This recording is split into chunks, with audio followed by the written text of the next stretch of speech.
Hello, my name's Jim Linnell, and I have the privilege of teaching you a little bit about how to carve sunflowers, at least the way I do them, and I get to do it here at Springfield Leather, so kind of honored at the privilege of being able to do this.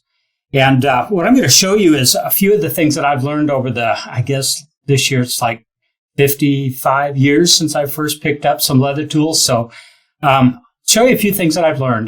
My greatest teacher was trial and error, and I'm going to try to pass on some things to you today that will maybe make that learning curve a little bit shorter for you. So with that, what we're going to do is some sunflowers, and I have a pattern pack that I came out with.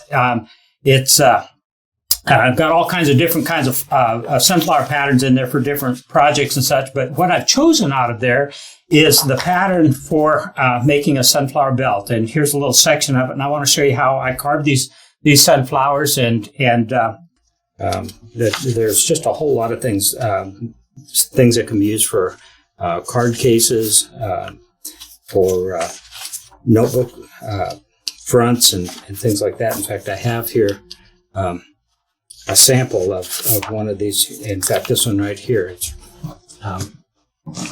right here. I can show you what this looks like in real life. It's really a pretty cool. I brought that one along with. You have the photocar pattern, and there's the colorized version of it. So there's a wallet pattern in there. Didn't get a picture of it before it was all colored up. And then there's another. Anyway, it's just a whole range of things, some quarter patterns and different patterns that you can use to add some sunflowers, some brightness to your life. So hope you enjoy that. With that, I'm going to get started here. I'm going to work with some, it's about a 10-ounce piece of Herman oak. If you were making a full belt, obviously you'd have it cut to length. I'm just going to do enough here to show you how to carve these sunflowers. But if you were making a belt, sometimes people will put some tape on the back of it. The reason they do that, I'm not going to on this one, but the reason you might is that sometimes, depending on the quality of the leather you're using, sometimes those belts will get a little longer with all the stamping and such that you're doing, and you will actually end up having your belt grow on you. So that's why people would sometimes put some tape on it, and this is just painter's tape, and that's what I use when I do that. But again, I'm just doing this. I'm not concerned about it getting too large. So that's what we do. So first thing, we got to get our leather ready to go, right? So that's called the casing process. And I would bet that I probably spend as much time in the classes that I teach showing people how to properly wet their leather down as I do even on the carving process. And when I'm working with leather, I don't put any magic potion in my water. This is just plain old water out of the tap. And it's I'm putting it on with a sponge, which is what I choose to do. A sponge does, for me anyway, a great job of getting the moisture down into the leather. And that's usually where people kind of come up short. If you look at a lot of the instruction books that are out there about how do you dampen down a piece of leather, it'll just say wet it down and then carve your design. But there's more to it than that. How wet do you get your leather? What I try to do when I dampen down a piece of leather initially is I try to dampen it so that moisture gets halfway through that piece of leather, which is why I don't use a spray bottle, by the way, because you can use a spray bottle and it'll look wet on the surface, but that moisture is right on the surface. It doesn't really soak in. And one of the things about a good piece of veg tan leather is that it'll have some burnish in it. It'll have some natural colors. And part of our goal in carving a design on a piece of leather is to get those colors to come out. And what causes that to happen is having the leather properly cased. So you can see that I wet it down pretty good there. And if I look at it at the edge, and I don't know if this shows up, but I can see that the moisture is about halfway through that piece of leather. And that's kind of what I'm after, at least to get started. And so then the next thing is we've got to get a design on there, right? So while this is casing, I'm going to just turn this over for a minute while it's casing, and I'm going to get my design out here. Now, I've already pre-traced this. In the pattern pack, you'll have pages like this, and what I've done is I've already transferred this onto some tracing material so that I have those patterns ready to go. So I'm going to need that. I'm going to need my stylus here to do that, and I'm going to need my glasses here because I'm old. I told you I've been doing this 50-some years, so I can see what I'm doing. So when I do this, one of the neat things about this particular pattern, let me get the finished one up here again, is that you can put as many sunflowers on a belt as you want. All you have to do is just space them out like this and leave little gaps in there. You can fill these gaps in then with basket weave or some kind of geometric, or if you're going to put a name in the middle of the back, you can bracket these on both sides. It makes a great way for you to put sunflowers on there and then fill it in. So you're not carving the whole thing fully with sunflowers. You're just going to space them out as you need to on your belt. So it really makes it really easy to make a pattern customized for the belt that you're doing. So with that, I'm going to just show you a section similar to that. I'm going to this piece of leather that I've got here. I cut it 1 3/4 wide, which is mostly so that you can have a big enough sunflower here to see what I'm doing. I've got on this pattern here, there's some that would work on 1.5 inches and even a 1 inch belt there, or 1 1/4 inch, I think is what it is. So anyway, getting it positioned. Sometimes I will, if it's a big pattern, I may not need to with this one, but I'll just show you good practice anyway. Sometimes I'll just make sure that nothing moves in the middle of me doing this tracing. And so I'll just take and once I've got it lined up where I want it, I'm going to just take and put a little piece of tape here so that nothing moves. Sometimes relining things up like this is a little bit difficult. And then I'm ready to start tracing my design on. I'm using a stylus. Stylus is nothing more than a pointed tool. It has a good stylus, or at least the styluses that I like to use, are going to have a fairly sharp point on them. I don't like those that have a big ball on the end of it because I want nice fine lines on my leather. And I find that if I have a stylus that has too big of a knob on the end of it, it leaves too fat of a line. And that's really hard to get all that detail traced on there if you have a pattern that is, a stylus that is that large. So with that, I'm just going over these lines with just a little bit of pressure, so that I can make sure that I'm getting a nice imprint on the leather. And since I taped it down only on this one side, I can pull up this side and check and make sure, yeah, look at that. I've got a sunflower starting to show up on my piece of leather. So lay it back down. Everything is still lined up, and I'll just keep right on tracing. One of the things, I guess, all the way through any design that you ever do,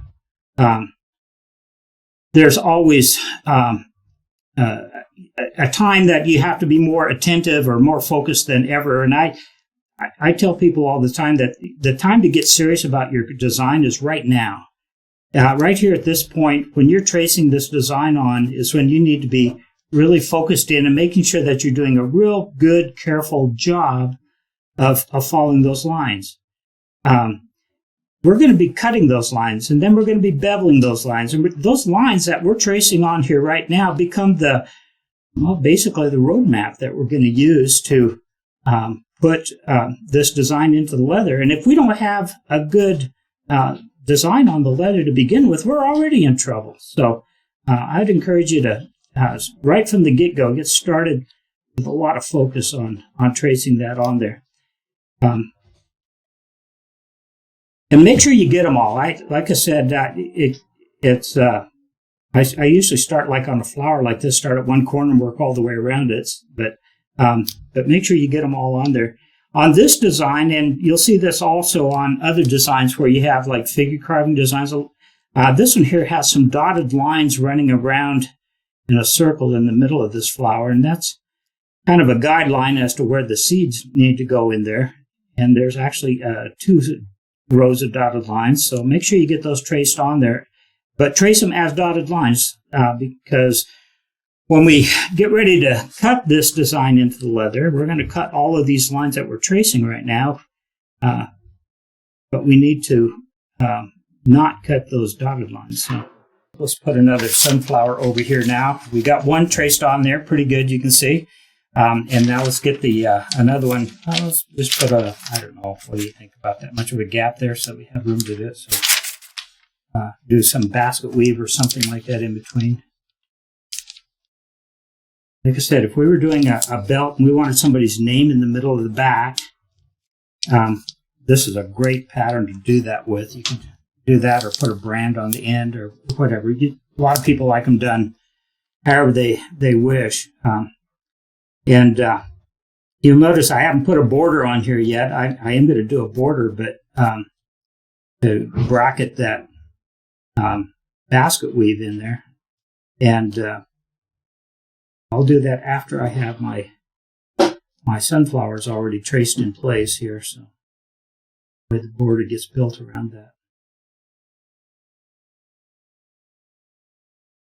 I don't know how many belts those of you watching this have ever done before, but one of the things that I learned how to get the belt centered in the back. If you were sizing a belt, and you wanted to figure that, okay, we want the name on this belt to be in the middle and the back, that might make sense just to fold it in half, and where the middle is where you're going to put that name. But if you do, I promise you it's going to be off center. If you want to center it up in the back, usually you have to take into effect that, like when I wear a belt, I don't have my buckle buckled into the hole at the very tip of the belt. So that's not the full length of the belt, but my actual waist size is from where the tongue of the buckle is all the way around to where the hole that I use is. And so in between those two, halfway between those two places, that's where the middle of the back is, and that's where you should center up a name. If you were going to put a logo or anything like that on the belt, if you're going to really customize one out, you can do an awful lot of work, and if that isn't centered up, just ruin all your work. And you know how I know these things? Been there, done that. I know all the wrong ways. I tell people all the time in class, the reason I know so much about how to do leatherwork is I tried all the wrong ways first. I can tell you every wrong way to do something. And, of course, over the years, trial and error, hopefully I learned from those errors and don't repeat them. But anyway, it's always best to check twice. One of the things I tell people all the time is, and you'll see this as I'm doing my cutting, and it's the same even now with the tracing. I can show you how to trace this on, but I can't show you how to untrace it. If I get one of these lines running somewhere where it doesn't belong, it's probably going to be there. It's the same thing with cuts. I don't know how to uncut leather. I don't know how to unbevel a piece of leather. So take your time, do your best. One of the things I try to do in all of my classes is show people how to do leather correctly. I'm not going to show you how to do it fast. I'm not going to show you how to do it with shortcuts. I'm going to show you how to do it right. And that's kind of what my whole goal of teaching leatherwork is to show you the correct way, the way that will give you some satisfaction in the work that you're doing. And so that's what I do. So, all right, I got two different sunflowers on here, one with leaves off both ends. So if I were going to be making a belt, I might put this out at the tip if I wanted a sunflower out at the tip, and then I'd have a bracket here for some basket weave, and then one of these with flowers or with leaves at both ends, and then another bracket and so forth. And that's how I would lay it out. But I don't have any border on there, so let me do that next. This here's another one of those really, really great tools. They come in a lot of sizes and shapes and so forth. This is an old pair of wing dividers that I have. These I've had a long time, and people always ask me, where do I get some of those? And I don't know. I think I found these at a secondhand store or someplace like that, and I said, man, those are really cool. That would work really great. And so I bought them. And now everybody wants a nice little pair. These work really good when I'm traveling like this, so that I can, they pack up real well. You notice I'm doing a lot of measuring here, making sure before I actually put these lines on here, making sure that I have my border as wide as I want it. So that's why you see me doing a lot of moving and adjusting without actually doing anything yet. But that looks like it's about right. So wing dividers, this is what I've always used to put borders on with. It's works really good, especially when you have a project like this that has a a nice clean edge on it, I can make sure now that my design that I'm going to do with the basket weave or whatever we choose to do in the center part, make sure that it's perfectly centered widthwise. And that still leaves me room if I wanted to stitch a lining on the back of this belt. It leaves me, plenty of room to do that. So it should work pretty good. So with that, I'm ready to start doing some cutting. That's the next thing we need to do is cut this design into the leather. So let me get the old swivel knife out here. This leather, by the way, might look like it's starting to dry out. I mean, it's not nearly as wet looking as it was when I started, but I assure you it's still, in fact, it's just right now. When I touch it like this, it still feels damp to the touch. And it is a little bit darker than when it was, without no moisture. So it really is just about right now for doing the swivel knife work. And so I'm going to get my old trusty swivel knife out here and make sure it's ready to go. On your border area that you made there, were you just picking what looked good to you, or is there a hard and fast rule to that? There is no hard and fast rule, and yes, it was what looked good to me. But it's a great question. What I was looking for, and the reason I was doing all this adjusting, is I wanted to make sure that my border ended at the edge of the leaves. I didn't want it to skip past the end of the leaf. I wanted it to end there so that this here stands alone as a separate section here. I didn't want, and you can see that's kind of what I did on this belt here. I made it a little bit larger, but I made sure that the area that I'm going to have for background ends at the edge of these leaves. So that's kind of what determined that size on this one. All right, with that, we need to get make sure our knife is ready to go. And basic rule, always strop your knife. And so let me tell you what stropping the knife is all about. I've got a piece of jeweler's rouge here. Jeweler's rouge is the same stuff that a jeweler would put on a buffing wheel to polish up rings and things like that, jewelry, to make it nice and shiny and polished. And that's exactly what I want on my cutting edge of my swivel knife when I'm doing my cutting. I want it to work real smoothly through the leather so that I'm not having to fight with it. And you can see this had been used before, but I thought I'd freshen it up here for you. And this is just a thin piece of leather. On this side, it has, it's probably only about a 2-ounce piece of leather, but it's glued down to a board so that it doesn't flex or move or anything like that. And then the stropping goes on with by pulling the knife towards you like this. So I'll bet there's a number of you saying, hey, what kind of a blade is that? What is he using? Well, yes, this is Old Faithful. This blade right here is a ceramic blade. It's one that I've had for probably 40 years. I don't know. I've had it a long time. Is there anything magical about it? Nope.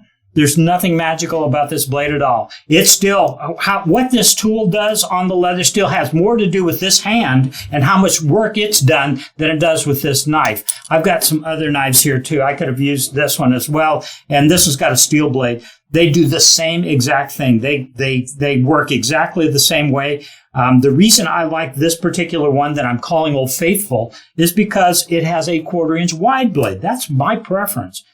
Is that what you have to do good leather work? Not at all. When it comes down to a swivel knife and a swivel knife blade, you should use the one that works the best for you. I have people all the time in these classes that ask me, what kind of blade is the best blade? And my answer usually is the one you have. And why is that? It's because it has more to do with how much time you're willing to put into practicing with that tool. That determines the results that you get far more than some special blade that you put into it.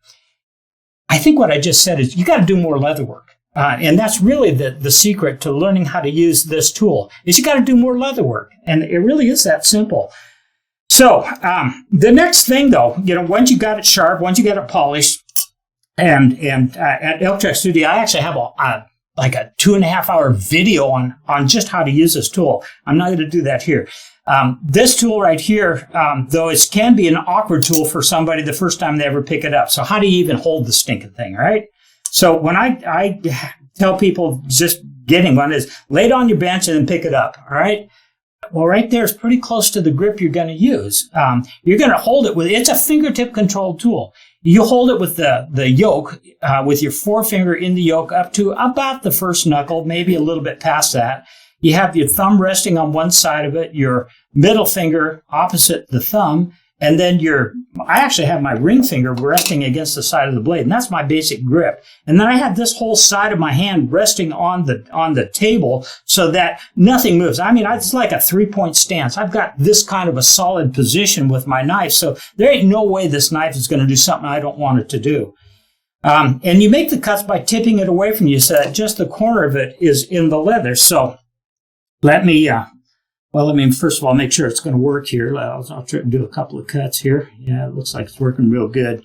You make the cuts always by pulling the knife towards you. You'll see me as I'm working on this thing, working all the way around this sunflower. You're going to see me spinning this leather and pulling just so that I can. Two reasons. Number one, I want to make sure the knife is always being pulled in the same direction, but also it lets me see what I'm doing. You know, one of the things too, and if you're looking at me from the straight-on view here, it looks like I got a kink in my neck. I got my neck kind of cocked off to the side here. And why is that? It's not that I have a sore neck, although I don't. But the reason I'm looking at it at this angle so that I don't undercut. You know what undercutting is, right? Undercutting is when you get lazy and you just like lay your hand over like this so that your hand's not in the way as you're cutting, and now blade then just slices under the surface of the leather like that, and that's something you don't want to do.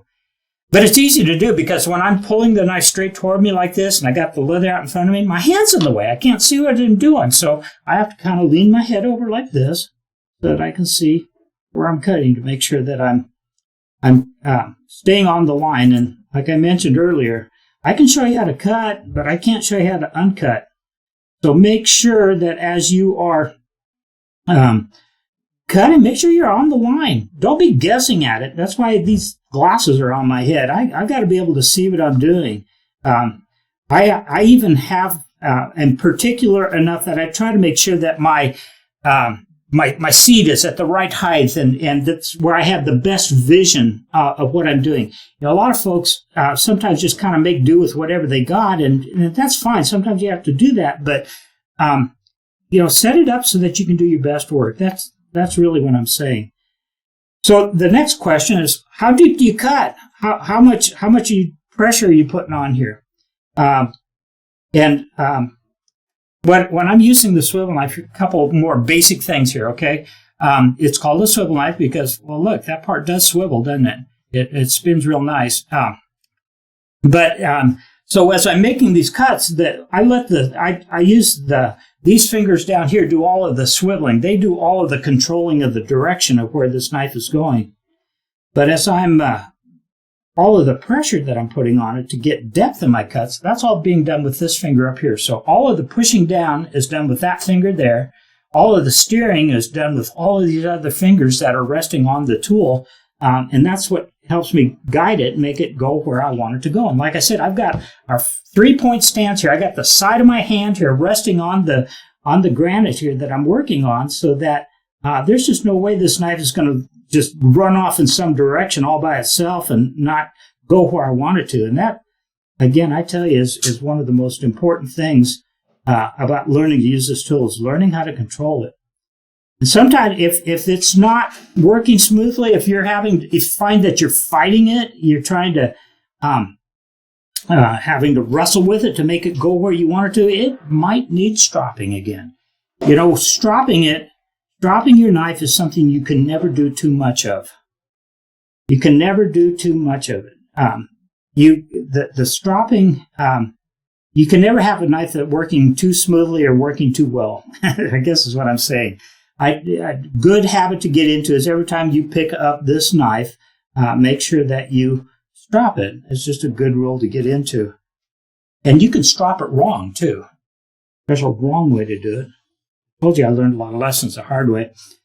In fact, this one here comes with a story, all right? I was over teaching a class one time in Norway, and one of the very first classes, first times I was ever over there teaching, and so there's people that came from like all over the place, and there's this one fellow from Germany that came, and we were doing, I don't remember what the project was we were doing, but I had everybody got started. We were all working together on it, and we were at the cutting stage like this. And so I walked around and was looking over everybody's shoulder to see how they were doing, make sure they were getting it right and such. And this one guy, his cut, I mean, it looked like he was just like put a heavy dent in there with a stylus. I mean, it wasn't really cutting. And so I asked him, I said, can I see your knife? And so he showed me his knife, and man, it was just domed off like this. You couldn't hardly, there was no cutting edge to it. I said, do you strop it? And he said, oh yeah, all the time. I got my strop right here. And so here's what he was doing. He said, watch. And so he was going like this. He would strop his blade like this, but as he got back here, he'd roll it up like that. And you know what? He'd been doing that for years. I mean, you don't recognize the first time you strop it incorrectly. But he'd been doing this over such a great amount of time that he didn't realize that he gradually rounded off that cutting edge. And so I said, here, try mine. And I let him use my knife for a minute, and he starts cutting, and next thing I know, oh, it's like revelation, oh my God, and so I took his knife, I let him use mine, I took his, and it took a while for me to get it resharpened. I actually had to use a stone to get it back to a good cutting edge, but that's what a bad habit can do. Bad habits don't wreck your life the first time you do something wrong. Bad habits are something you get into gradually. You start doing something wrong, and then, well, that's how I did it last time, and you figure out how to make it work. And anyway, with his case right there, he had been dropping his knife like that for years, and one day he realized that, golly, I just wrecked my knife. So anyway, you do need to strop it a lot, but don't strop it wrong. I never did tell you how deep I'm cutting, did I? The depth is important. We like to get a lot of depth out of our carvings, and so my goal usually is to cut about 1/3 the thickness of the leather. Now that changes. If you're working on something nice and lightweight like a wallet, that's going to be like about a 2-3 ounce piece of leather sometimes. That 1/3 of that isn't very much. It doesn't take a whole lot of pressure to get down 1/3 of the way through a piece of leather like that. So, but that's how you will still get the maximum amount of depth out of that piece of leather, out of the carving that you're doing there. So, learning how to control how deep your cuts are going into the leather is really an important thing. And again, accuracy is important. You can't, if I cut this wrong, if I cut, some really goofy outline to this leaf, I'm kind of compelled that I have to bevel that line. It doesn't get better. I don't get to fix it with some step that comes along later. So just make sure that you're following along accurately. One of the things, and again, this is a small enough pattern, I don't know if it shows up here, but believe it or not, every one of these cuts that I'm making right now all fade out. Even these short little cuts that make up the edge of these flower petals, as I get toward the tip of it, out here where the point of that leaf is, that cut fades out to nothing. In fact, if you were to zoom in really close, you'll see that on a lot of these, I don't even connect the lines out here at the tips where they come together. I just get them really close, and that cut fades out by the time that I get there. And if you were sitting here watching me do this, you'd be asking, well, why do you do that? Well, the reason I do that is because sometimes if you cut all the way out there to make sure you get all the way to the very tip, you can overcut just a little bit. And then you got a little nick out there that may or may not get camouflaged by whatever steps come along afterwards that you might to be able to fix that. So I usually just bring them close together like that. And now when I bevel, it's going to look like those come to a very sharp point out there. I'm going to let the beveling finish that part out. But that's one of the reasons. And on something like a belt, when you have a very sharp point like that, and you've cut real deep out to the point, that can become one of the places that you get some wear. You can actually, as you're pulling it through your belt loops, you can have your belt loops catch the point of that and start to give it some wear. But if you don't actually have it cut all the way out there, well, it just tends to be a little more durable. Just little stuff. They don't always tell you why, sometimes in some of these books, as to why you do things like that. But you'll notice, again, I've not cut that, done anything with that little circle in the center where I've going to put the seeds. That's just there as a guide. These veins, this main vein that runs up the middle of this leaf, this is another great place where those need to fade out. That's a pretty bold vein down near the base of the leaf, but as it gets out toward the tip, it fades out to nothing. So make sure that you do that. And you notice the last thing here that I'm going to cut is actually going to be that border that I put on there. So why is that? Is it even important, the order that you cut something like this out in? Yeah, it is. And my thinking on that, and actually you'll find it works out better, is I usually work from the foreground into the background. What does that mean? So if, like here, we have the flower, and the flower is obviously laying on top of that leaf, and that leaf is obviously laying on top of that leaf. So first thing I did is I cut the flower. Next thing I did is I cut this leaf, and then I cut this leaf. And you know what? The border's behind all of that. And so that's why I'm just now getting to the point where I'm going to cut the border. And again, I didn't cut this all the way down to where I put a nick in the tip of that leaf. I made sure that I faded out that cut before it actually got there. It'll look like it did, but all right, there we go. The design's all cut into the leather, and we're ready to get on to some stamping. So, all right, we're ready to start doing some stamping on this, and a little bit of beveling is going to come next. I'm going to put a little bit more moisture on there. It dried out just a little bit. I'm going to use, this is called a center shader. It's used a lot in your Sheridan style work. They do make some vertical line bevelers.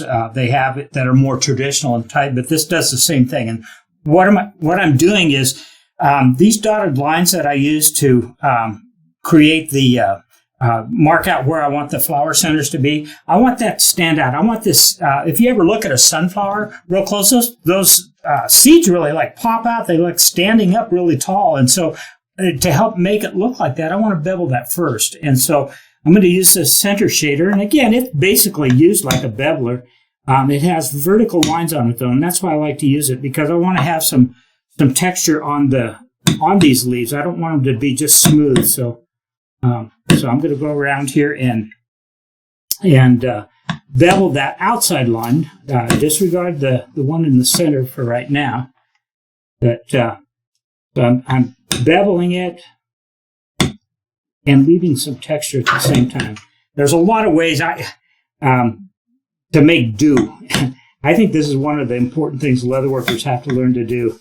When I started out doing leatherwork, I had the basic beginner set, like 6 basic stamping tools and a swivel knife. And, you know, I used them and I figured out how to make them do just about everything I wanted them to do before I could ever afford to go buy a tool for every new little effect. And so I think that's one of the things we have to learn to do, is how to make do. You know, I could have used a pear shader with vertical lines to do this. I could have used a lot of different things to create this same effect. You know, one of the things, you'll probably hear me say this more than once, it's not important the tool you have in your hand. It's what do you know about how to use it? You know, when I'm doing a design like this, I could care less what tool I'm using to accomplish this. Tool number, who made it, any of that kind of stuff. That's all irrelevant. What's important is the effect I'm getting. Look at how that pops out. Look at that. Look at how much 3-dimension I've got in that flower center right now. I think that's what I'm after. And so that's the reason I'm doing it. I'll get that put in first. And, you know, going back to what I was telling you about cutting, remember I said I work from the foreground into the background with my cutting? Well, you know what? I'm doing the same thing here with my beveling. I'm beveling this first because I want that flower center to stand out taller than the rest. And so that's why it gets beveled first. All You see? And by not cutting that line, I've got kind of a soft edge there. And I'm going to still use a cedar tool, and we're going to put seeds in the middle of that. But you'll see how that gives us some nice 3-dimension there.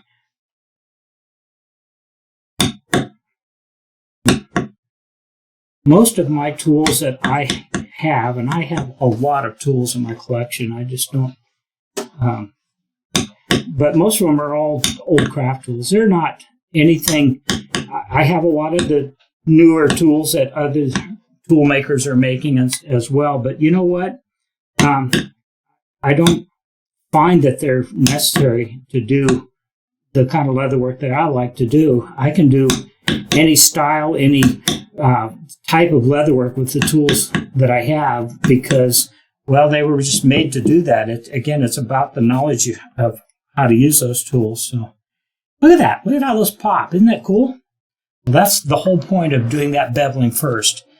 And before I do the rest of the beveling, though, I want to do some pear shading, and I'm going to use some, since I got those lines kind of coming out from the center there, I'm going to use some pear shaders that have vertical lines on them as well. This is a real small one. If you're one of those that has to know what the number of a tool is, this one here is a P234. And again, I don't know if it's still available or not, but why do we use pear shaders? What's the whole point of it? The reason we use pear shaders is to create 3-dimension to these leaves.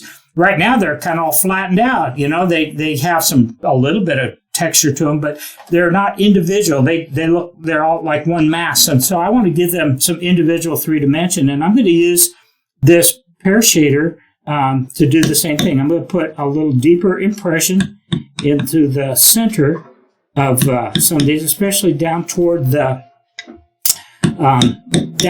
base of it, where it comes off of that flower center, and fade it out as it runs up toward the top. It gives them a little bit of a cup shape, and that's really what we're doing. When I'm working with folks that come at leatherwork from an artist sort of a background, I'll explain this as sculpturing. You know, that's what we're doing right now. We're changing the contour and the shape of the leather so that these are not flat petals on here, but they are 3-dimensional. They have some contour and some shape to them, and that's really what we're doing is adding that 3-dimension. And that's what is kind of cool about leatherwork. You know, not only can we do some very artistic creations with it, but we also can do them in a 3-dimension that is difficult. I've had artists that have discovered leather and realized that, oh my gosh, this is like the ultimate medium. I mean, you can mold it, you can shape it, you can color it, you can do everything that with this. It's just a different canvas to work with, and they get pretty tickled about what leather enables them to do. So you'll notice that, and there's a lot of folks, in fact, I have one here. A lot of folks will put something like that on their leather to help hold it in place so that it doesn't move while they're working on it. I don't use one of those. And the reason I don't use one of those is because I learned how to hold the tool in a way that I hold my leather down with the hand that's holding the tool. You'll notice that I hold the tools, when I hold these stamping tools, I'm holding them down here near the working end. I have my ring finger and my little finger and even the side of my hand resting on the leather and on the table so that I have good control over the tool and what it's doing. That also holds the leather in place. I see people sometimes that really struggle with their leather scooting, and I think, well, there's 2 reasons for that. Number one, I think they're mainly they're not hitting directly down. I know people that will use a pear shader and they'll have this tip sideways and try to drive it along. Well, that causes everything to want to scoot with you. But that's if you're making straight downward impressions with your tool, the leather ain't going nowheres. I mean, it's not scooting somewheres. Your impressions are straight up and down. When I hold a tool like this, that's one of the other things about the reason I'm holding it like I am. You'll notice that I'm tapping. It looks like I got it in motion while I'm using it. Well, it's if I were to slow down, what you'd see me doing is it's actually working like a jackhammer. It's kind of like bouncing along. When I hit this tool with a little bit of force, it gives an impression. So, but I have a tight enough grip on it so that when I hit it, it bounces back off the leather. It's not sitting in a hole that I just put in the leather with my tool. It's sitting back on the surface of the leather. I hold it so it's just barely touching the leather, and then it kind of bounces back up. So it's not, when I move it to the next place to make another impression, I'm not having to scoot it along over the leather. It's bouncing over the surface. And anyway, I guess all of that to say that folks that tend to have to use a weight to hold their leather down probably are not holding their tools correctly. I know that's a broad statement, and there's probably going to be people who want to disagree with me about that, but I've just never found the need for it. My leather doesn't move when I'm stamping. If it does, then it's something about how I'm using the tool. It isn't the, anyway. I told you I've learned a lot of stuff over the years, and that's one of the things that I've learned is that there's a right way to use these tools. And a lot of that was, I never even knew about weights when I was first starting out, about using a weight on your leather. I didn't even know you could do that. So years later, and somebody was saying that, if they don't, then it scoots all over the place. Well, why is it scooting? What are you doing? One of the things, whenever you watch one of my videos, and I have done a lot of videos over the years, but one of the things you need to know coming into any video I do, you're learning to do leatherwork the way Jim Linnell does leatherwork. You're welcome to use what I do, and hopefully it'll help you do your leatherwork better. But if you find that there's other techniques that work better for you, fantastic. More power to you. It's all about the results you get. It's not about the tools you use. It's not about the process you go through. It's not about whether you do it Jim Linnell's way or anything else.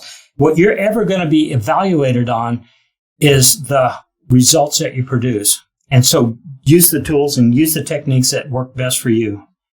So, all right. Need to do a little pear shading on these other leaves as well. And I think I've got maybe one other pear shader here. Yeah, here we go. This one's got it's a little bit larger because the area to use it's a little larger, and it also has some horizontal lines on it. It's too big. Smaller one here. But these leaves, they have a little bit of pear shading in them as well, but we don't flatten it out. I want to give them some contour and some shape so that it looks like they are not just that, like they got some waves or some wrinkles running through them. That's what we're doing. We're sculpturing the leather here to give these leaves a nice contour and a nice shape. And you'll notice, and I can maybe show it a little bit better here, and maybe you can tell it even by the sound. But when I hit this tool, all of these impressions are not all the same depth. I'm actually walking this tool. That bouncing thing I was telling you about, I'm actually moving it along. You can see that a little more if I slow down here. You can see how slow I'm moving that. But you'll also notice, if you're listening, that I get lighter with it. It's not all hammered the same depth. In fact, when you get done, it looks like I had one great big shader that did all of this. You don't see each individual impression. And how do you do that? Well, you do that by overlapping these impressions. When I move this tool along, I make sure that I'm overlapping each impression by maybe 2/3 of the size of the tool, so that there's just a lot of overlap. There are some areas, if you were thinking of you're making a bowl, you got the deepest place in the middle, and then it goes up on the sides. Well, you have to hit the tool with enough force to create that effect. You're creating these little dish-shaped impressions here. We're not trying to put one big dent in there. Okay, so again, we're sculpturing. That's kind of the whole idea behind using pear shading. It doesn't matter whether you're doing sunflower leaves or some other kind of a leaf, but yeah, that's looking good. Let's get this other one done here.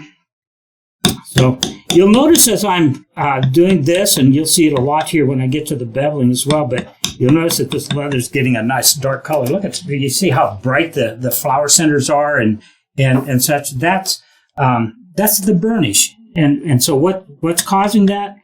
Well, the burnish is caused by, again, bringing out the color of the leather. One of the things that they do in the tanning process, one of the last things that they do is they will hand rub fat liquors and oils into the leather, and that's the stuff that gives you that nice burnish. But that burnish isn't brought out. It's down in the middle of the leather, and that's why I want to make sure moisture, when I'm dampening it down, that make sure that my moisture gets down into the middle of the leather so that is released, so I can bring that color out as I'm stamping it. And we don't do it while it's totally wet or totally dry. There's a happy place in the middle there where you get the best color out of it. So, but that's the shading step. That's pear shading. There's a difference between pear shading and thumb printing. Those are different terms that come from different regions and different styles of leatherwork. But pear shaders will do everything a thumbprint will do, but a thumbprint won't do what a pear shader does. Ask me next time you see me to explain that. All right, so I guess we need to do some beveling next, right? So, beveling. All right, this one is small enough. I'm going to use some of these steeper angle bevelers that I have. They're a newfangled thing. When I first started out doing leatherwork, we didn't have, there wasn't people making steep angle and flatter angle, and there was like one kind of beveler you could get, and that was it, and that's what I used, and that's what I learned to do all of this with. But and you could do this design with those too. So first of all, let me just start out with that. The regular bevelers, what I'm going to bevel here next is I'm going to bevel each individual petal on these sunflowers. So we got to do some smaller beveler. I need a smaller beveler to do that. And they're close enough together that if I am not careful, I could flatten out the one behind it by how I use this tool. So you know what I learned to do way back when I only had just these basic bevelers that you could buy from a leather store, is I learned that I can adjust the angle of the bevel. All I got to do is just lean it forward a little bit, and guess what? I have a steep angle beveler here. I learned that a long time ago. I didn't even know you could buy these steep angle ones for a long time. Now, don't get me wrong, I'm going to switch to those here because they do it a lot quicker and a lot easier, and I don't have to be quite so careful about not flattening out what's behind. They do a much better job. But if this is what you've got, if you're sitting there and you've got a beginner set of tools that you started out with, and that's all you have, and here's somebody saying, oh, I got to go get some different tools to do this sunflower thing. No, you're not listening. That's not what you got to do. You got to learn how to use the ones that you have. And the ones that you have will do what I am doing here. Yeah, you may have to learn how to angle it. You may have to learn how to lean it forward. If you're looking at this from a side view, you see how much I've got this lean forward? Straight up and down looks like this. Lean forward like that. I just changed the angle of it. It's a steep angle beveler when I do that. Isn't that cool? One of the things I lament sometimes is that today's leatherworkers have not learned how to be craftsmen. And the difference between a leatherworker and a craftsman is that a craftsman uses what he's got to figure out how to make it do what he wants to do. He is not confined by the tools that he has. He's confined by the knowledge of how to use those tools. I want you all to be craftsmen. I want you all to find that, with the tools you've got, there's no limit to the kind of leatherwork you can do. There's no limit to what you're able to do if you just will think about it for a minute. And I came about that because I had to. When I first started learning to do leatherwork, of course, the books that I had to look at were the ones by Al Stolman, and who's just phenomenal. I mean, he did leatherwork that was art. It was just the most impressive, awesome stuff you could imagine. And I tried to do it with my basic set of tools. You know what? And I found ways to use like the corner of a tool or sometimes even modified tools. I didn't bring any of my modified tools with me, but I did that for many years. I've got quite a bunch of them still that work better because I fixed them. I made them do what I wanted to do. You take a file to them. And you know what? That's how a lot of the tools we have today evolved. They evolved because some saddle maker somewhere wanted to create some special effect, and he used those tools that he hadn't realized that, this isn't quite doing what I want to do, so I got to figure out how to do that. And so either he took one he had and fixed it, made it do what he wanted, or he took a nail or a bolt or something like that and just modified it. And you know what? Today, many of the tools that we have are the evolution of that. They came about because somebody somewhere needed a tool that did something and it caught on. And that's, they say that necessity is the mother of invention. And you know what? That's where a lot of these different tool designs that we have today came from. They came as a result of somebody needed something and they didn't make it, or it was just too far away or too expensive to go buy it, or, whatever. But, I still want to do what I want to do. And so they figured out how to make do. I think that's actually a good thing. I think that's something y'all do. Now, don't get me wrong. If you were in my shop, oh my God, you would think I'm the biggest hypocrite there is about trying to make do with very little, because I got probably more tools than anybody.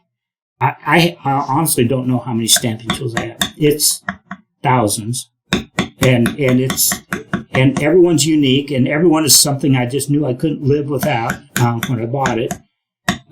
And some of it's just pure collections, but. And here I am trying to show you how to get by with whatever you have. I think that's where you need to start. I think you need, I think I just said it again. Y'all need to do more leather work. That's really what I'm saying. If you want to get good at any of this, you want to learn what your tools will do, you know how you do that? It ain't by just watching me do stuff on video. You got to sit down and do some leather work. I can try my very best to explain everything that I'm doing, what I'm feeling, what I'm seeing, what I'm doing, and why I do it and all that. But you know what? None of my knowledge becomes your knowledge until you use it. You've got to do leatherwork if you want to get better at any of this. I don't care if it's sunflowers or carving horses or whatever kind of leatherwork you want to do. You've got to do leatherwork. You probably couldn't tell that I spent my life doing leatherwork, could you? It might sometimes come across in the way I talk, but I have. And I was blessed to have a career doing it. I got to spend, 40 years working for the main company that does leather, or, sells the stuff, Tandy Leather Company. I was just shy of 40 years working for them. And you know what, though? For me, the reason I even went to work for them was not because, here's a great career. Yes, that it was a great career. Don't get me wrong. I'm blessed. But I went to work with them because I got to work with leather. I got to be in and around this industry my entire life. And it's what I love. And you know what? I'm retired. I'm retired from that. So what am I doing today? Well, I'm teaching people how to do leather work. You know why? Because I love what I'm doing. It's fun. Believe it or not, this is not work. There are people that think that this is just play, but no, it's a lot more than that. And I find a lot of satisfaction in passing this along. I guess I hinted that I might have some years on me. This year I will turn 67, so I've got a lot of miles on me. And you know what? And yes, I spent 55 years anyway, doing leatherwork, or since I first started working with it. But I won't get to do this the rest of forever. I mean, at some point I won't be able to, but it's still important that I pass on what I've learned, and so that's why I'm doing what I do. I think it's somebody that's watching this right now is going to be the person that writes the next book or that does the next piece of leatherwork that's going to cause the leatherworking communities to just say, oh my God, I didn't know you could do that with leather. Somebody's going to be looking at this and they're going to do what I suggested. They're going to go do a bunch of leatherwork and they're going to fall in love with it. And you need to. Somebody else's turn is got to come along. So, a couple things about beveling in general. I've been blabbering about me, haven't I? Sorry. But a couple things about leather is that when you're beveling, you want to get, this is where you get a lot of the depth in your carving. This is 9/10 ounce, like I said, leather, so I can get some pretty good depth with it. And so when I cut that 1/3 the thickness, I got some pretty good cuts here. But now it's important that I bring that out. And so when I'm beveling, how deep do you think I'm beveling? That was a trick question. I'm beveling as deeply as I cut. I cut 1/3 the thickness, and so that's how deep I want to bevel too, because, well, I want this design to stand out like that. I want it to be real bold on this belt when I get done. So that's how I know if I'm beveling deep enough. But again, if you're listening carefully to the cadence and the tapping here, again, there's a technique in using this tool. It looks like I'm just sliding it along. You just beat it, and the faster you go, the faster you bevel. No, that's not the key. In fact, you want to get good at beveling? Slow down. Seriously, slow down.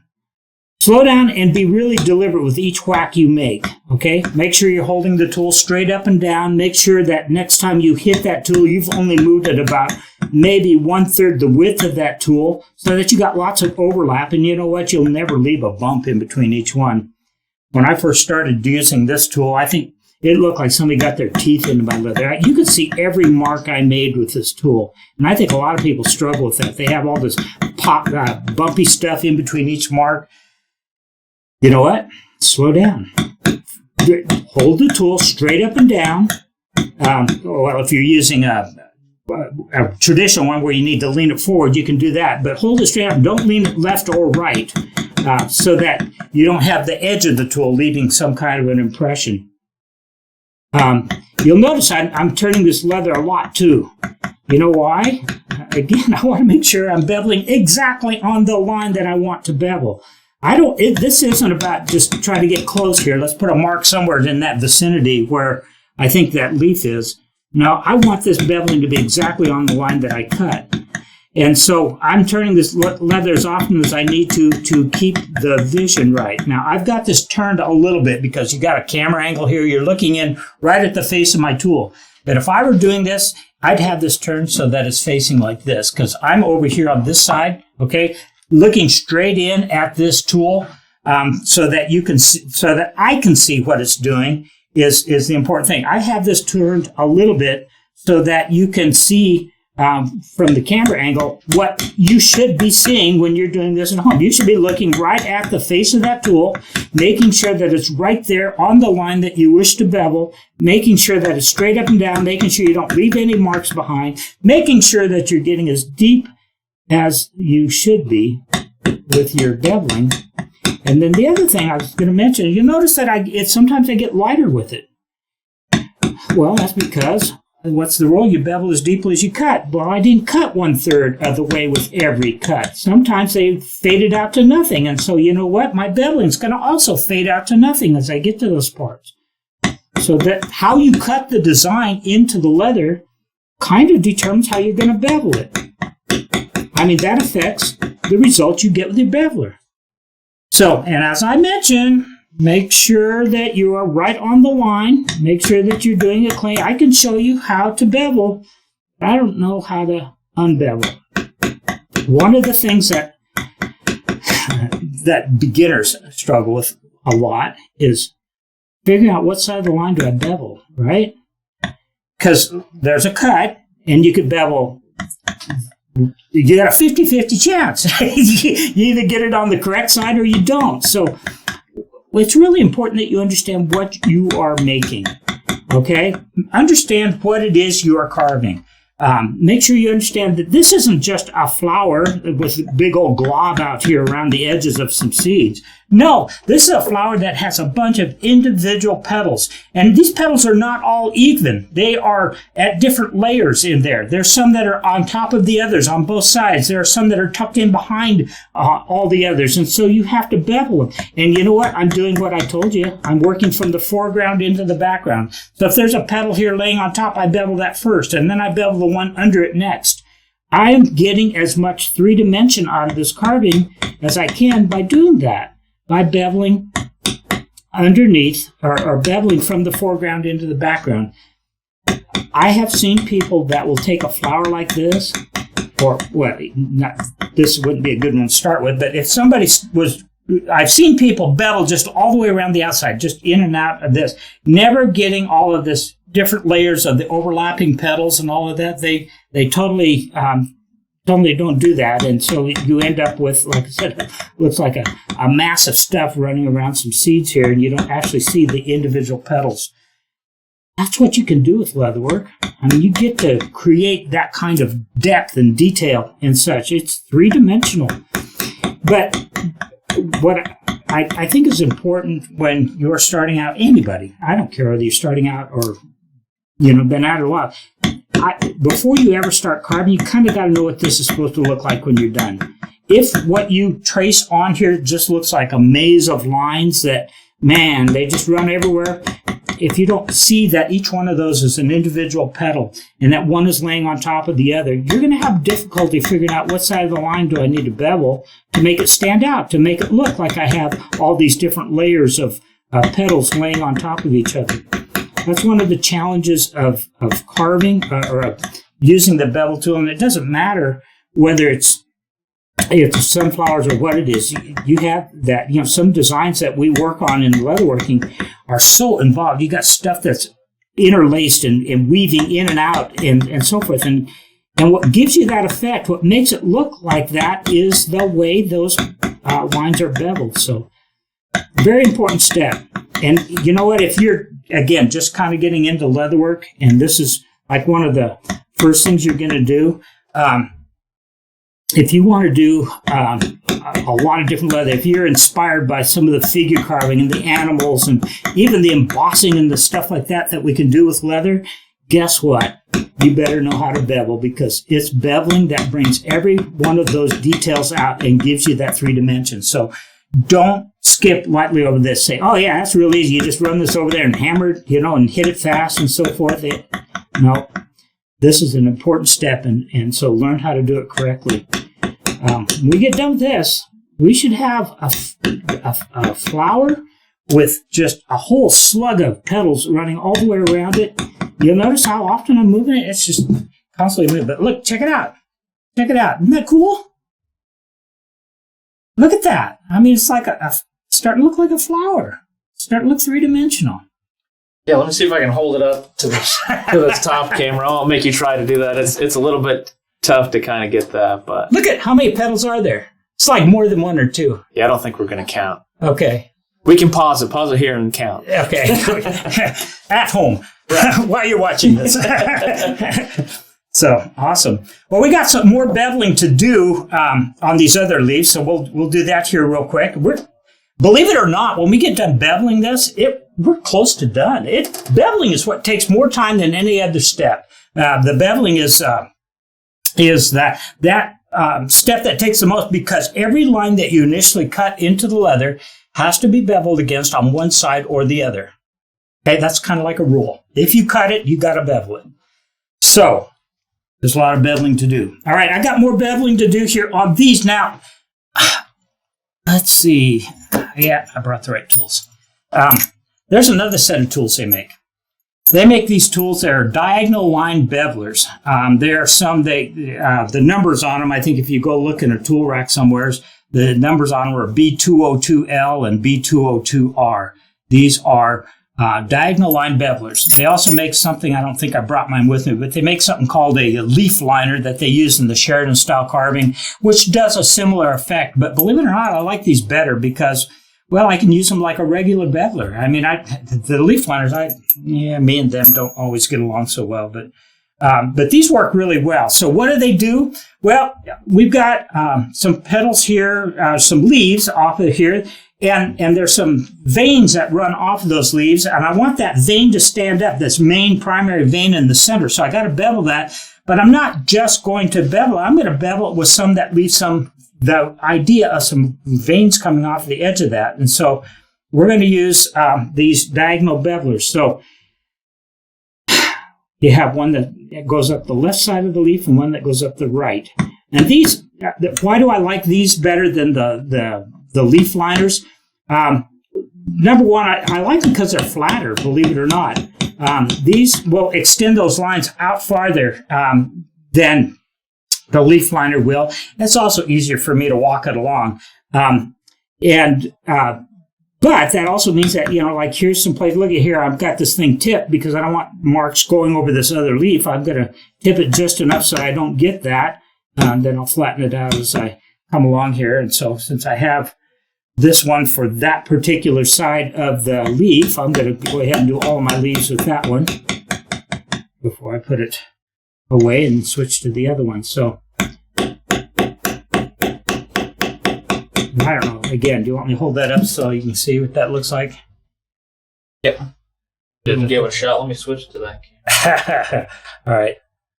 I'm not praying to the sun god here. I'm got the wrong angle. But you see those diagonal lines running off of those petals there, or off of those leaves? I mean, that starts to give us some more three-dimension. It looks like everything kind of flows down into the middle of that leaf, and that's the whole goal here. So, it's that leaf. All right, go and get this one. Still using the same tool. So we're getting some depth in the middle of this leaf too. We got some shading and some contour running around. Get on the correct side of the leaf. That's pretty good. Pay attention. Make sure you use the correct one on the correct side of the leaf. You don't need to show them that. Well, yes, I can show you. I can fix that one. There are a few things you learn. One of the things they say about the difference between a professional and an amateur is a professional knows how to cover up his mistakes better. And guess what? We still all make mistakes. Just learning how to... What I would do normally is if I were like in a live class, we're sitting here watching, you'd never know I did that. Or else if you did notice I did that, I'd say, well, I meant to do that. I just wanted to show you this thing here, show you how to fix things like that, I would never just say, hey, I went brain dead for a second and wasn't paying attention. I would never say that out loud, but you know what? We all do that. And you got to learn how to do it. That's back to that making do thing I was talking about. Learning how, when you're working on a piece of leather and it ain't working out, well, guess what? It may be the only hunk of leather you got. So make it work. That's kind of what we have to do. So, all right, now that I've got that beveled, I'm going to bevel around the outside of these leaves. And if you look, let me show you something here first. If you look at this pattern, well, you're going to all go buy this pattern pack, right? So you'll have this there as a good photo to look at. But if you'll notice, these leaves have jagged edges on them, but I don't have those on these leaves that I've got here. So how am I going to do that? Well, stay tuned. You'll see. So first thing you got to do, though, is get them beveled. So I've got, and I got two. So which one do you think I'll bevel first? The one that's on top, right? Working from the foreground into the background.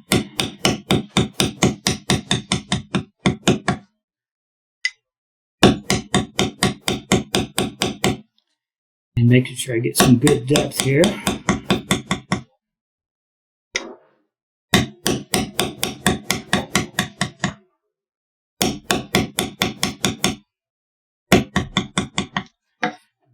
Other one.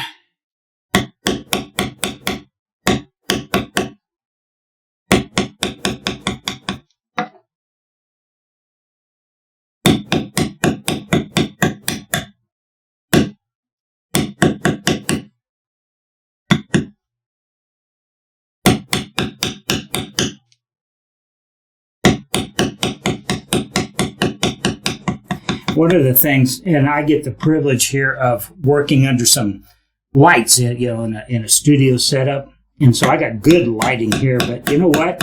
When you're working on this at home, having good light is just really important. I have, in my shop, I have LED lights, I've got them like right over my desk. I've got some that come in from the right side and some from the left so that I don't have shadows and such. And that's really important. In fact, the older I've gotten, the more important lighting has become. Having good light and being able to see what you're doing is really critical. And again, good vision. You probably notice I have some cheaters on, because the old eyes aren't what they used to be. But when I get into some of the more detailed stuff, I'll even put on some of those magnifiers so that I can really see for sure what I'm doing. So vision and lighting are also important elements. And obviously, I'm working on a hunk of granite. A good surface to work on is really important as well. Having something that's firm and solid and isn't going to bounce around on you. The table that this is sitting on that I'm working on here is also a very solid table. There's just no movement. Yes, like when I hit this tool, it stays hit. And I should mention too, I'm sure you've noticed, I'm using a rawhide mallet. Why do I use that instead of one of these like plastic headed mauls or, the round ones and such? And part of that, well, two reasons. Number one, I'm old and I don't learn new things very well. This is what I've used like forever and ever and ever, and so it works just fine. But one of the things I've also noticed about the ones with the plastic heads, and I hope if you have one and you're using it, fantastic. If it works for you, again, what's important? What's important is the results you get. It's not important what tools you have, but I'm going to tell you why I use what I use. And that is because I have noticed that the ones with the poly heads, the plastic heads, that sometimes when I hit the tool, I'll get a bounce. It'll kind of chatter on the tool. And most of the time that's not an issue, but if you were doing something and you got like a blurred image, if you didn't hold your tool firm, you can get a ghost image along with it. And anyway, I'm just anal enough to where that bothers me. So that's why I use what I use. This one here is actually my better one. I've got another one that's just like I've sliced off like about a half an inch off of each end because it kind of got all mushroomed out from use over the years. And so I took a hacksaw and cut it off. These work a long time. Get lighter each time. But all right, one more line, two more lines. I got to do the border, right? So I'm going to go ahead and now I want the basket weave or whatever we choose to use inside of here. I want that to look sunken in. So I'm going to go ahead and bevel that so that it looks like it's depressed in. And so I went to just a little bit larger beveler, a little bit wider one. They make some really, really wide ones. If you do a lot of belts and stuff, you might want to invest in some of those wider bevelers. They work really good. They for running long straight lines like this, they do it quick and smooth. This one isn't the biggest one I have, but it's big enough for what I'm doing here. It works real well. The bigger the beveler you have, the easier it is to run it smooth and get it to come out like that. So, all right. You know what? Say I bevel a line and I have tracks that are in it doing a long line. Is there a way? We'll fix it. To fix it? Yeah, fix it. If you ended up with it not being as smooth as you want, yes, you can fix it. You can go back over it with the same tool and bevel it again. Some people will use a modeling tool to run over it and smooth it up. I don't do that because modeling smooths tend to polish it. If you're using a checkered beveler like I am here, that's what I would use. That's a good question, though. Why do I use checkered bevelers? I use checkered bevelers because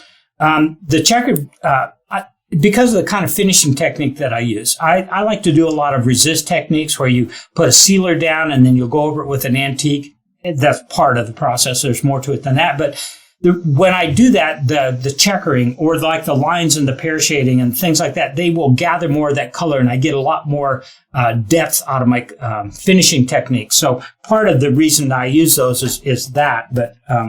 But yes, you can clean things like that up too. You can go back and clean up your pear shading too.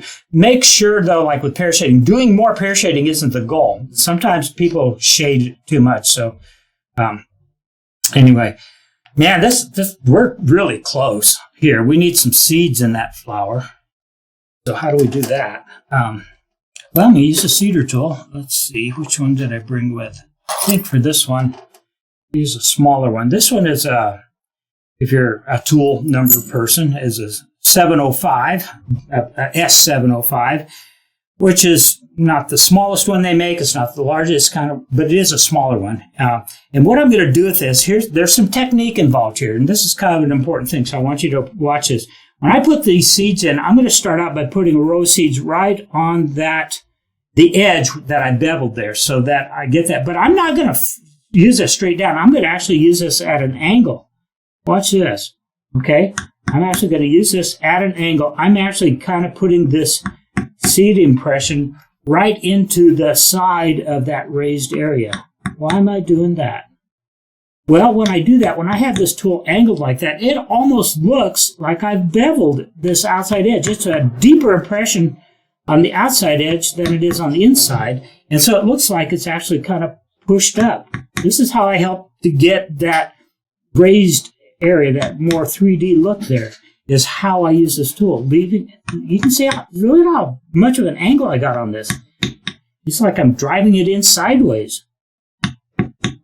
Well, I can do that because I raised up a pretty good domed area there when I beveled that. And I'm putting these seeds in. So I'm totally erasing that smooth line. It now looks like I got seeds that overlap onto the flower petals there. And when I do this, though, I'm really careful to make sure that I put them touching on the sides. I don't want gaps between them. I don't want one overlapping and biting into the other. I want, nice, clean impression. So I start by putting a row of seeds around the outside of that area. Okay, and now I'm going to put another row inside of that. But I'm going to change the angle now. I'm going to now, instead of having it angled like I did, I'm going to go with a more vertical impression so that I'm getting these seed impressions standing more straight up. It's the outside row that's really important. This is how we get that 3-dimension to the seed area. Sometimes I see folks, especially like with your traditional flowers, they'll use a seed tool like a nail set. I mean, they really hammer it in there. They get really deep impressions and such. And this is not a matting tool. This is not a tool we use to mat stuff down with. We're just adding a texture with this tool. We're not trying to flatten out leather. In fact, here the goal is to leave this domed, leave it standing up, make it look like these seeds are about to bust loose and come out. There's room with this tool that I'm using here to do a third row. And again, now I'm putting that third row in. There may be even a little bit lighter yet here. And I'm starting to overlap onto that other second ring that's on the inside there. So,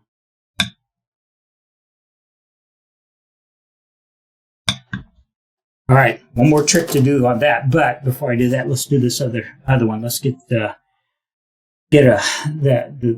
main seeds out here. So the first row again. Look at the angle on this. Really a steep angle, driving it in sideways. Looks like the outside edge of the seed has been beveled. And you know what? That leaves your seed standing up. And I don't know where I learned this.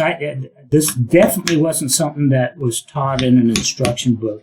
This is just something that I felt that these seeds look like they're standing out and not sunken in, There's something to be said about experience. Yeah, you learn some stuff, over the years. And again, it's being more conscious of the effect I'm trying to create. Understanding that I want my seeds to stand out. I don't want them to look sunken in. Everybody else is doing them sunken in. I don't think that looks right. So, all right, so how do I fix that? Well, experiment. Figure it out, That's what, this right here, I've done this in classes in some leather stores, and I've showed this technique there, and people are going, huh? I didn't know you could do that. Sometimes people just get hung up on the rules, I don't think that you should. I think some of the most amazing creative stuff that I've seen has been done by people that didn't have an instruction book to follow. They had to figure out, how am I going to do what I got in my head I want to do, and what tools is it going to take for me to do that? And that's say earlier, necessity is the mother of invention. It really is, and that's where craftsmen are born.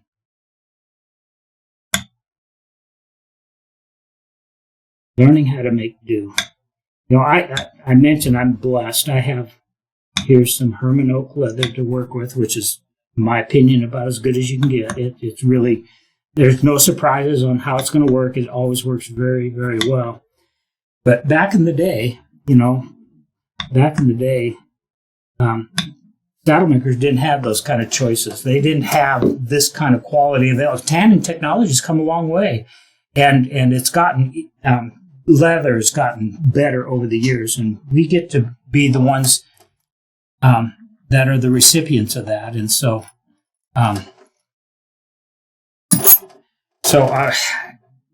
make the most of it. All right, that seeds. One more little thing I need to do. If you know when sunflower starts, the seeds start to fall out. They fall out from the center. I don't know why that is. It's the way God made them. But they do. They fall out from the center. And so kind of want to give the idea that some of these have already fallen away in the center there. And so what do we do that with? Well, figure it out.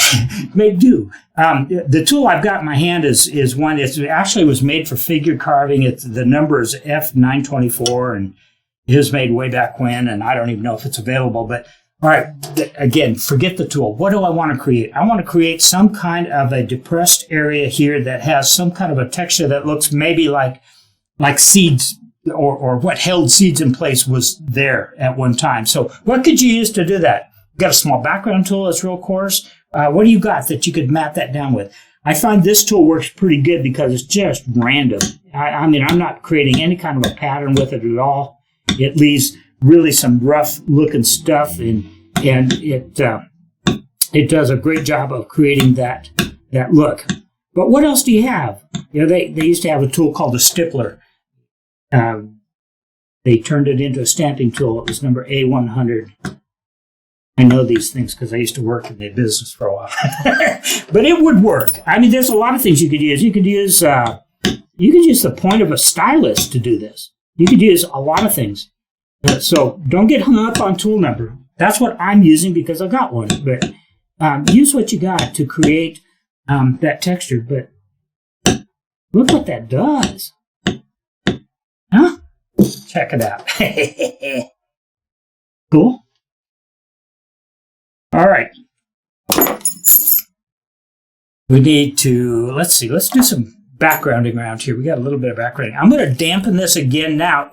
Normally, when I'm doing backgrounding, I want my leather to be a little bit drier than normal. So at this point, I'm just putting a light coat on there. I am just dampening the surface of it. Remember, we initially dampened it so that the moisture got halfway through. This piece of leather has maintained that moisture real well, and it's doing real good. But I want a little bit more on the surface here while I get my background tools out. Before I background, I'm gonna put those notches in the edge of the leaves because I want to background into those. So how do I do that? For that, I'm going to use my swivel knife again. And what am I talking about again? Let's look at the pattern here that we're working with. Here we go. Let's turn it around like this. Almost similar. We've got up just a little. Huh? Slide up just a little. Oh yeah, get on camera. You mean?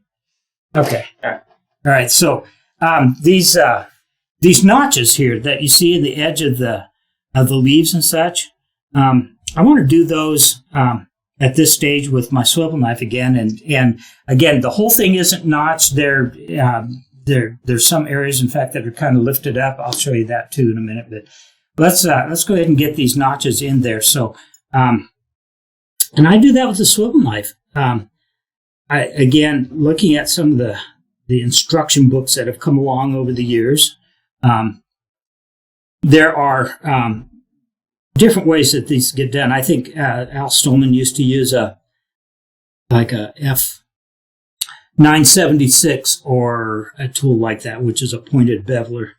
But I could never do that and not have a bunch of tracks out there that I just didn't look right. So, and so again, I started playing and trying to figure out how can I create here's the effect I want. I want, something that looks like it's actually, the notch, the serrations there. I guess I should be paying attention to this other camera, huh? But that's how I put those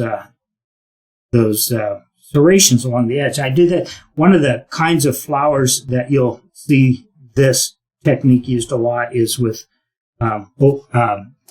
roses. Roses have these leaves that have these jagged edges along there, and I've heard more than one or two people cuss or express their displeasure at how they came out. How's that? That sounds better.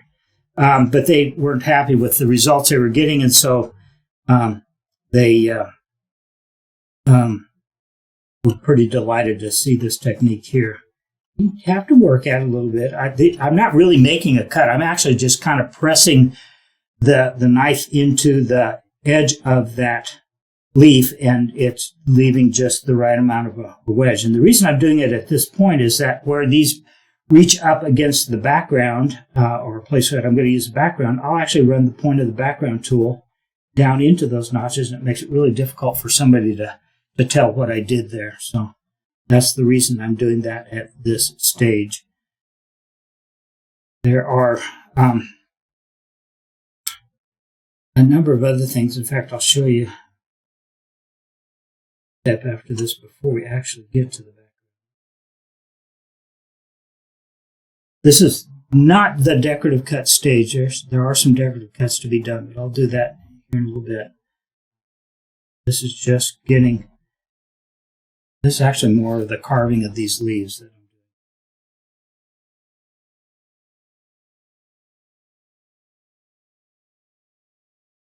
doing. Okay, so those are in place.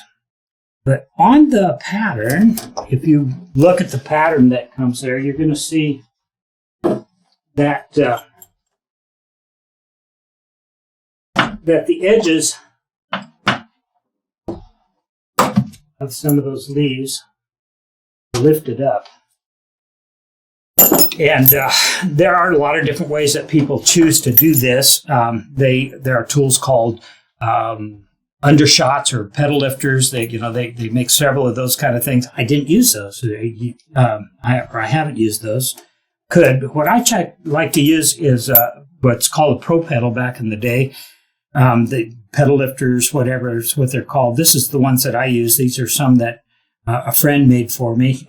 These are not normally commonly available, but what you can go to a lot of places and buy is this thing. It's called a Deerfoot Modeler, and it looks like that, and it kind of does the same thing. This one has a rubber handle on it. Well, the main question is, what do they do? Okay, what do they do is, like, along the edges here of these leaves, there's a couple places that I want to have some even more three-dimension, and what a pedal lifter allows me to do is come in underneath those edges. I don't know what angle of camera here we need to use to get this.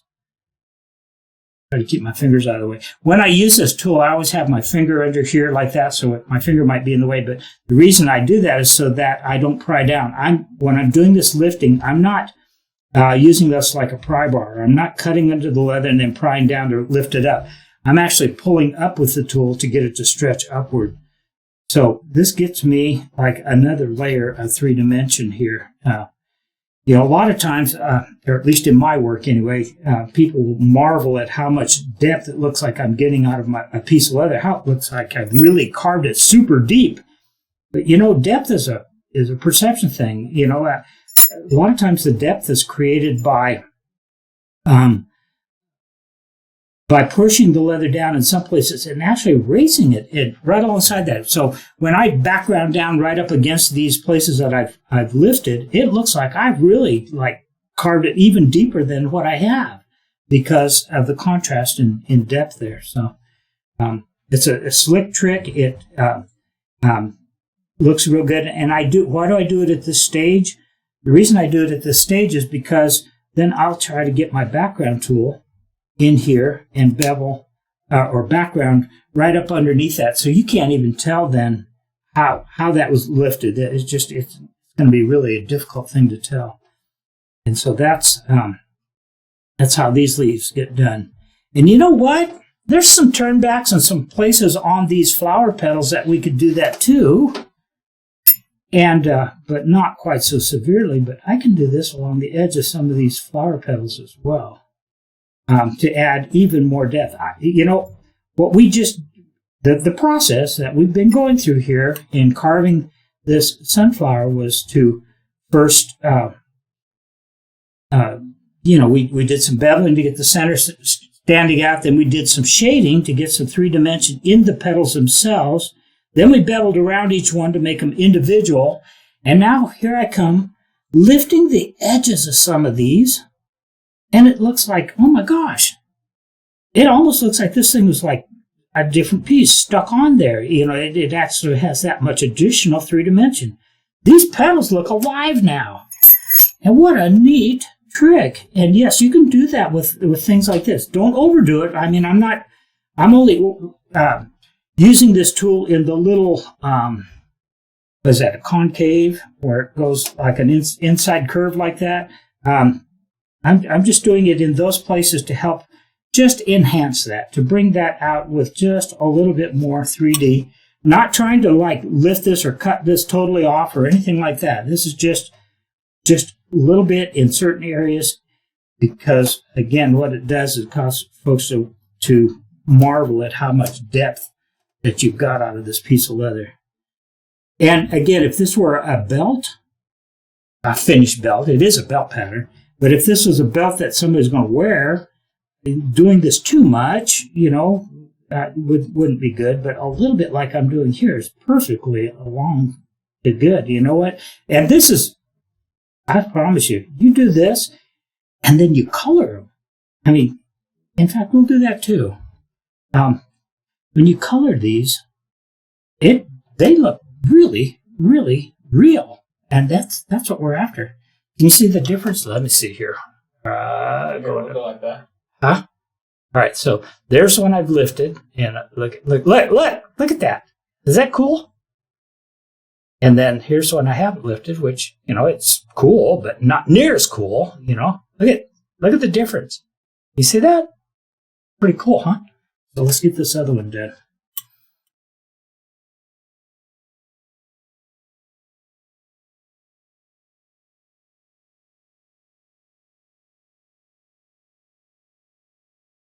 The why, I should explain why I'm using this instead of the pedal lifters, because undershots, or, you know, the ones you whack with a mallet.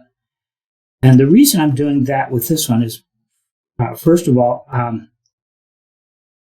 those, I can get more 3D, just to be honest with you. This works better. You want my opinion? This actually works better. I get a better result. I get these to actually, not only what the undercut tools do, the undershots, or whatever people call them, what they do is they definitely undercut. They actually do go underneath, but what they don't do is they don't lift. You dig a little cavity underneath, that they do, and they do that really well.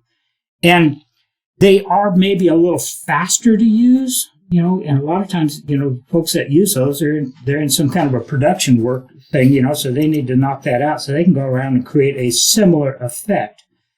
They don't get as much 3D. This here, not only am I going underneath and getting the undercut effect, but I'm also stretching the leather upward at the same time, which gives me even more 3-dimension in the finished result. So that's the main reason. Also, these tend to, the undercut tools, the bevelers that people use, they tend to leave tracks. They tend to leave like a polished area right underneath where they were used, and that just distracts from me. I guess I'm too anal to like that, and so, but I find that I can control that. I don't get that polished, slick look under the edge of these when I do this. It comes out a lot cleaner, I guess is what I mean. As I told you, you're getting my opinion about how I do leatherwork and what I've learned over the years. So add that to what you know, and go from there. One of the things today, with goodness gracious, all of the access to information that we have on the internet with well, things like YouTube and stuff like that. There's so many places to go learn leatherwork. The problem is, especially for a beginner, is how do you know if you're learning how to do it right? And that could be a challenge, and I'll share more with you about that as I'm doing some backgrounding here. That's what comes next, by the way. I've got these lifted, these leaves lifted, all that. I'm going to do some backgrounding here, and this here helps to clean up and what we have there. I'm going to use, this might even be one that came from my beginner's kit, A104. It's just a common old checkered backgrounder. I still think it's probably the best one ever made as far as how it's used and ease of use and so forth. So anyway, and well, first of all, let me tell you about backgrounding. What am I doing? All right, I'm just pressing down and adding a texture to the area around my flowers, putting a checkered texture in there. And one of the things I like about this particular one, this A104 style, is that it allows me to feather it out. Okay, so when I get out here away from the flower, I'm getting good depth, right? In fact, right up against the flower, I'm backgrounding that just as deeply as I beveled it. So I'm getting like 1/3 the thickness. I'm adding good texture there. And in here where I got the lifting done, I'm backgrounding it down nice and deep right in there. But then as I work out away from the flower, as I move out toward the edge, I can feather this one out. And that's what I like about this. I can get lighter and lighter and lighter. You can hear that in the taps. You hear how it gets lighter and lighter and lighter. And so you can't really see where the backgrounding quit. Yeah, the texture goes out there. So I got a lot of depth right up against the flower, which really makes the flower stand out. But it fades out as we go away from there. So that's why I like this tool. Anyway, what I was talking about, the availability of knowledge today, it's everywhere. And it can, though, there's so much available, it can be confusing because if you do some leather work, you already probably figured out that, hey, Jim does stuff different than I learned. He's doing stuff that I never nobody ever told me that. I've been doing it different all these years. Am I doing it wrong? Well, no. Again, it's about the results you get. But one of the things that can be difficult, and I do see this today often, is that folks will want to get into leatherwork, and so they'll go out and explore, what's available for knowledge. And the thing that you'll get is that you'll find that this guy does stuff his way, and then that guy does it another way, and then that guy does it another way. And the next thing you know, you're trying to piece together, you're trying to put together a puzzle that came from different boxes. This guy does it one way, and it works for him on that, but it doesn't work over here. And so anyway, so what's my recommendation? My recommendation is find somebody whose work you like and learn the basics from that person. Find a mentor. Find somebody that, man, if I could do work like that person does, that would be it. And learn those basics. Learn how to do stuff that you really are proud of. And then, when you've got a good, solid foundation for your knowledge, go learn from as many as you can. Go look at everybody's way of doing things and add what they're doing that works to what you already know. Don't try to take pieces out of several different puzzle boxes and put together your basic knowledge of leatherworking. Again, my opinion. All right, look at there what some backgrounding does. Now that even stands out more. The other reason I like this checkered, this matting style A104 backgrounder is, again, going back to that finishing technique that I said I like to use, the resist technique. It does a great job of picking up this color. The color sets down into this really well and works really good. I don't get too hung up on a particular background texture. I know there's people that swear that, if you're going to, that the only right way is to use a bar grounder or whatever it is that's their favorite. Honestly, I know people that have their favorites, but often on something like this, in fact, even on the sample I've been showing you, I used that A104 backgrounder around there. Well, I think I did. No, I might have used a smooth one. But again, the point is, you can't tell what it is because I dyed it. a lot of times when we do our dyeing and finishing, the texture, it helps us to absorb the color and such, but it doesn't really always stand out that much. So, don't get hung up on the tools. You'll notice that this leather, I dampened it before I did the cutting of the edges of the leaves, and then I did the lifting and all that, and I've not put any more moisture on it. It's dried out a bit more, and I only put a light amount on there even then. So working with your leather a little bit drier like this helps with the background tool.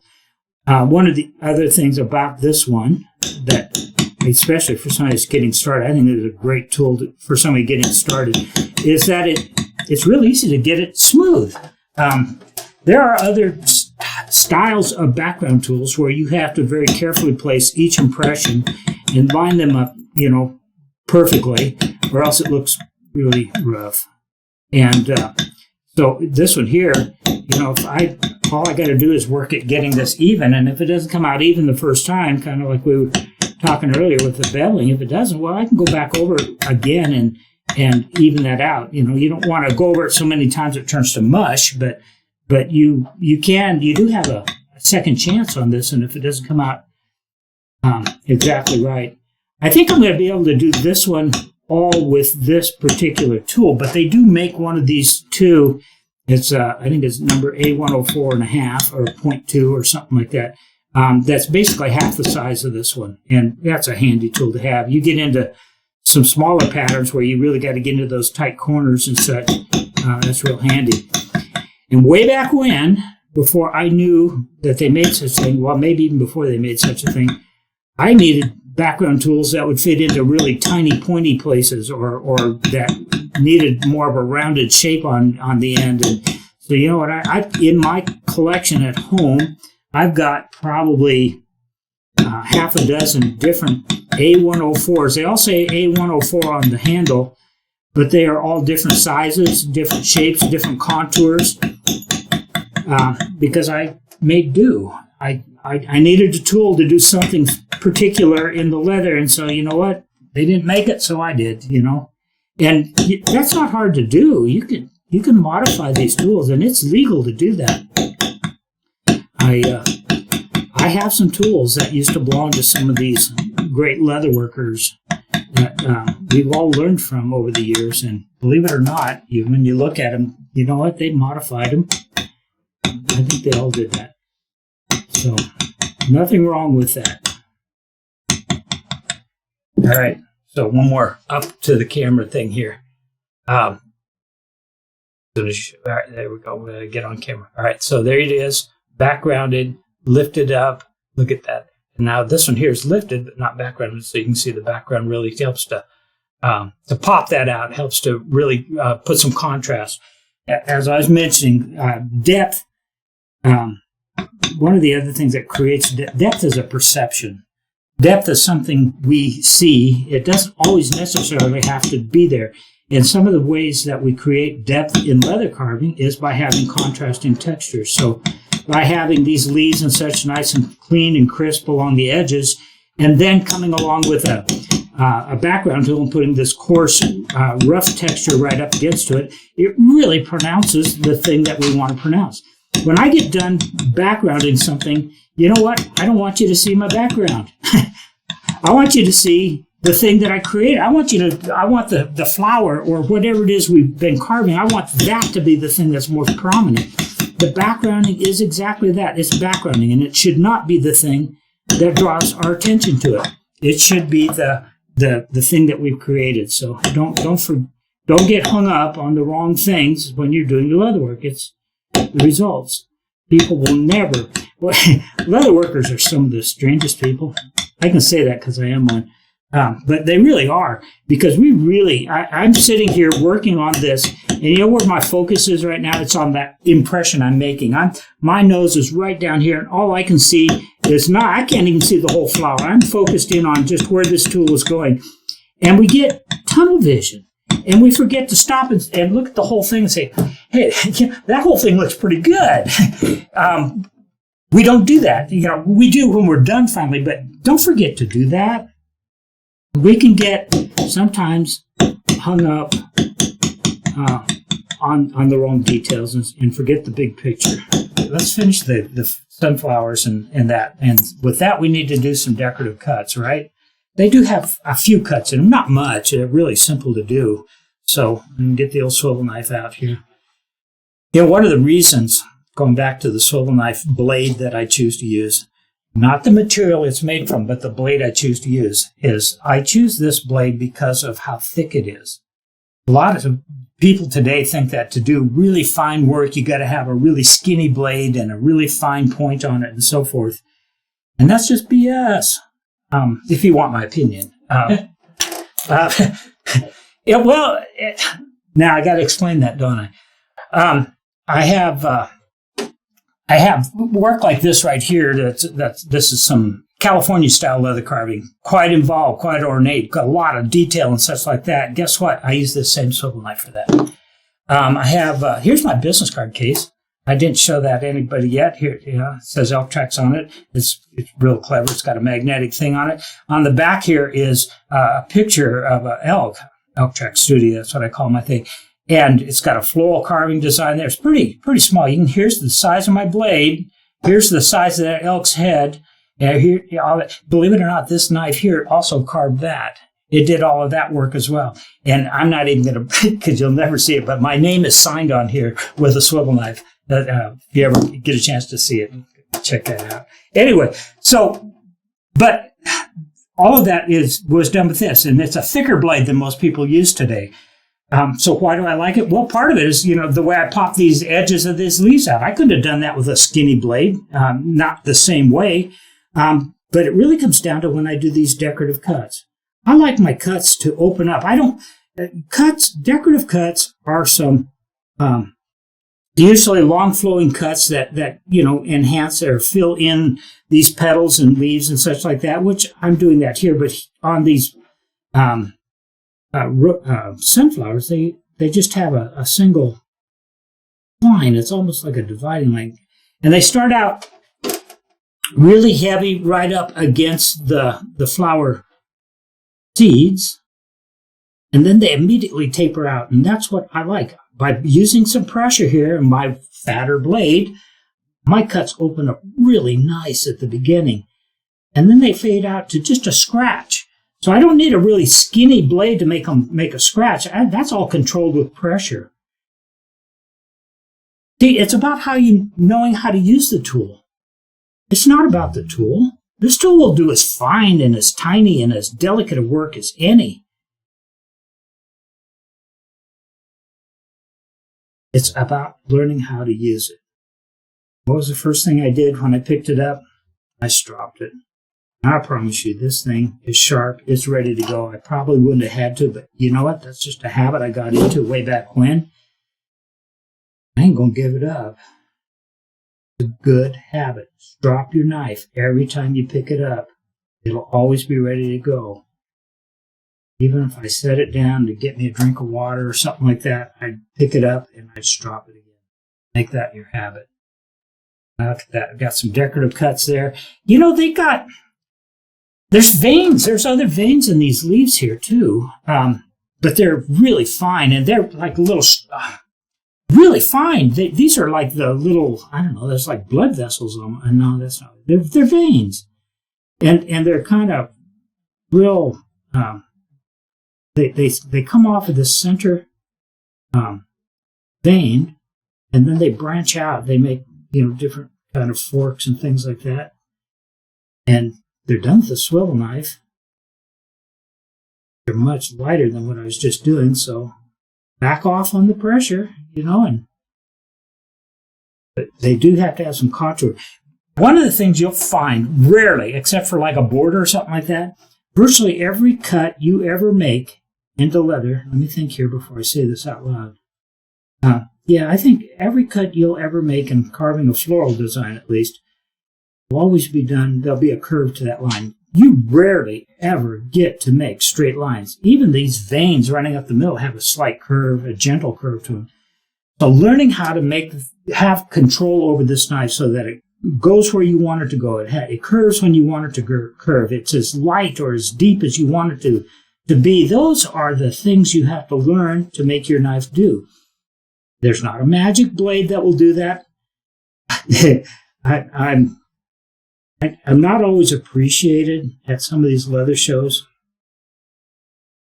because there's always somebody there showing off their new knives. Look at that. Look at how well that thing spins. I mean, that's just awesome, isn't it? And look at how cool this barrel is. Well, this is how they sell swivel knives. Look at how pretty it is. Look how well it moves. And you know what I do? I'll usually pick that up and say, I do all my work with that end. That's the end that's most important, isn't it? It's the end that does the cutting. And it probably has more to do with the hand that's running it than it does with how pretty it is or how fast it's smooth. That yoke, I've never done a cut where I needed that yoke to spin endlessly like that. It's always been just like a slight curve.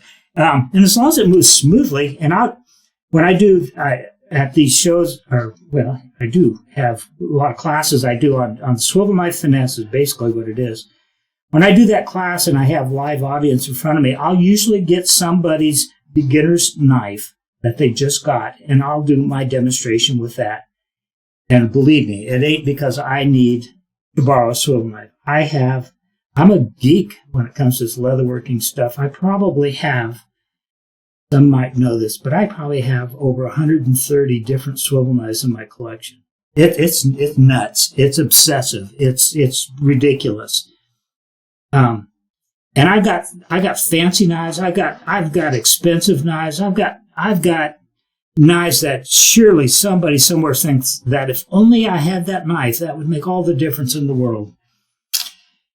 And then I'll go to one of these shows and I'll take somebody's beginner's knife and I'll do work that everybody wishes that they could do. And you know why?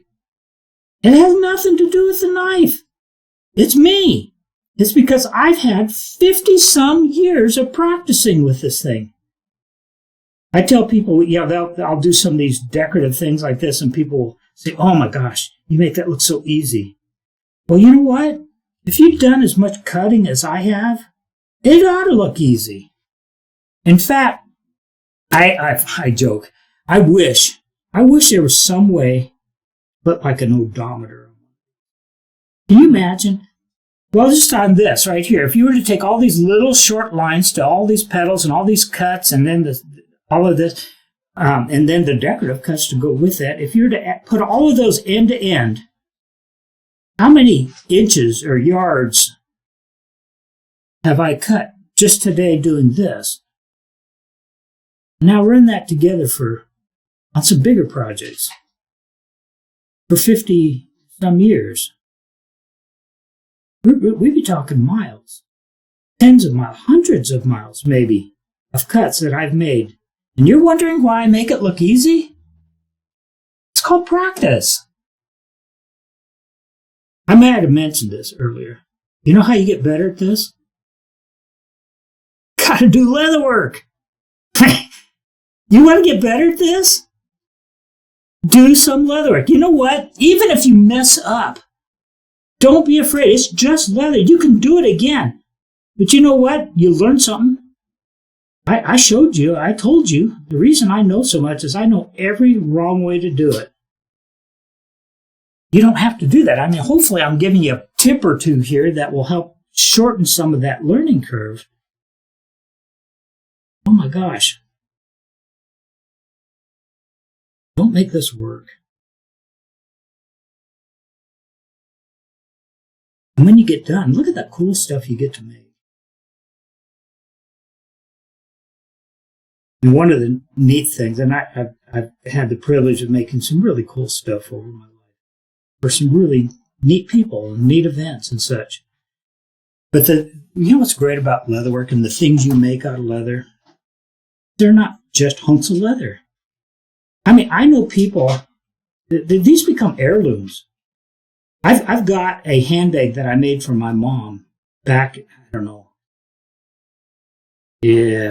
40 years or more ago. I don't know. It's been a long time. Anyway, I have it. You know what? It's priceless to me. It was priceless to her. the things like that you make, where you invest your time and your energy and your ability and your talent into things, they become heirlooms for folks. They become cherished items for things.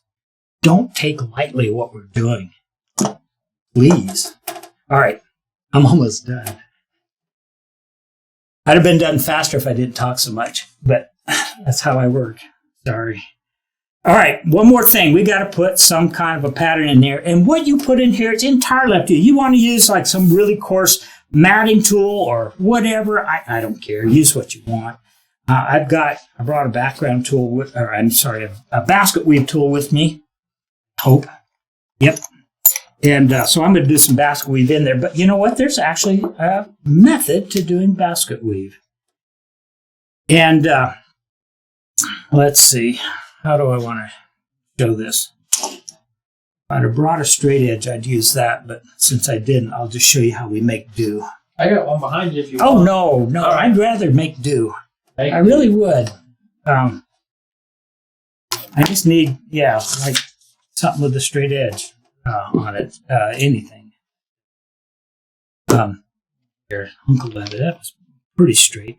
Kind of want to pick about middle of this, all right, to put some kind of a guideline down the middle. Now, basket weave, there's a couple ways to do it, and there's some even instruction out there about how to do basket weave where you draw a diagonal line and you work both ways off of that. But, you know, we got a belt here, and I want the pattern to run down the length of the belt so that when somebody looks down this belt like this, you know, I want them to see this beautiful straight flow that runs down the middle of it. So how do you get that?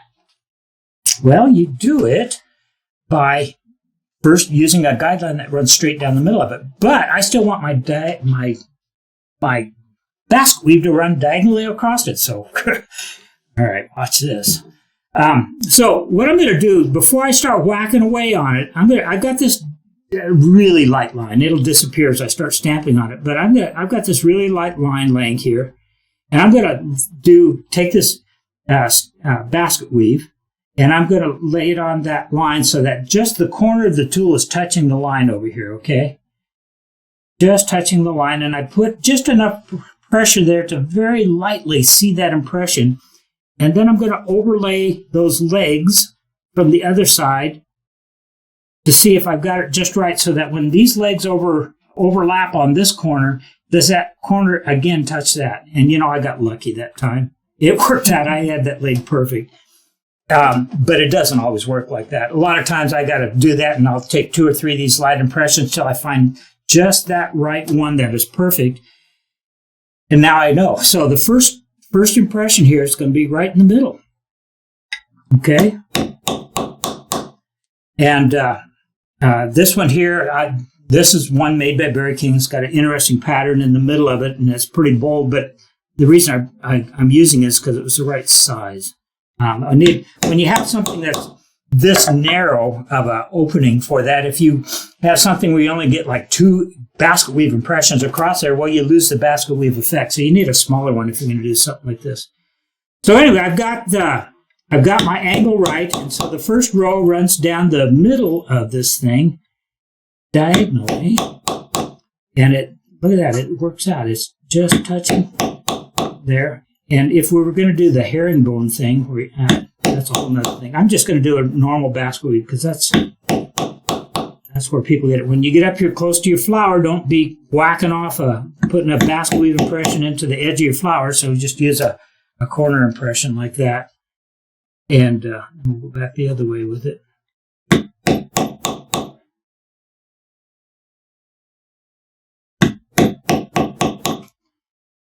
Get in there as close as we can. Okay, now it's a matter of just fill in the blanks, right? Well, what I mean by that is when we overlap this, start clear down here at this end. You can see it happen. We start down here at this end, and we get that first impression in there, and guess what? Now we have a gap in between these that this perfectly fits into.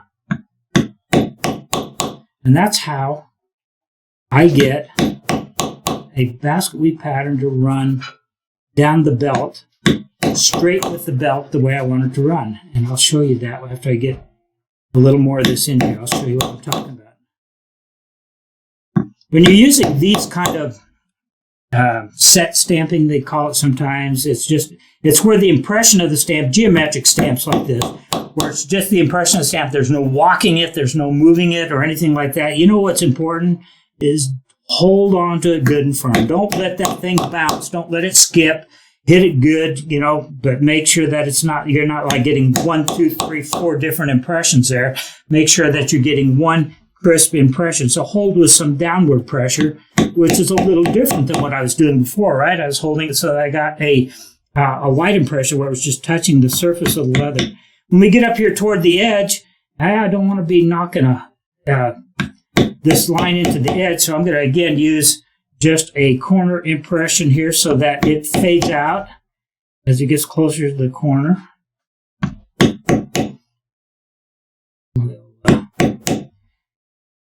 And I'll be totally honest with you. I hate basket weave. Just thought I'd tell you that. Well, I don't, this isn't leather carving. I mean, anybody could do this. I mean, basket weave is basket weave. And you know what? I guess probably why I dislike it is if you don't get it nice and straight, it looks really stupid. So, I just prefer to carve. So,